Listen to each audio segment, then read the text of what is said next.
السلام عليكم خوتي الجزائريين والجزائريات. المراركة ما تحشموش، روحوا تهلاو في الملك تاعكم. شوفوا كيف ولا.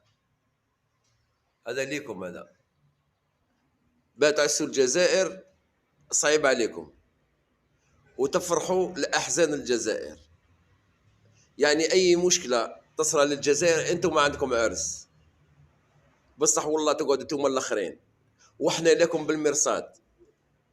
يا واحد الأوباش، لو كان عندكم ذرة تاع رجلة وحياة وشرف كنت تروحوا تجيبوا خواتاتكم ونساكم من الفراولة ومن الخليج. باه تجي تهضر على الجزائري، باه تهضر على الجزائري حبلك. احنا قدها وقدود.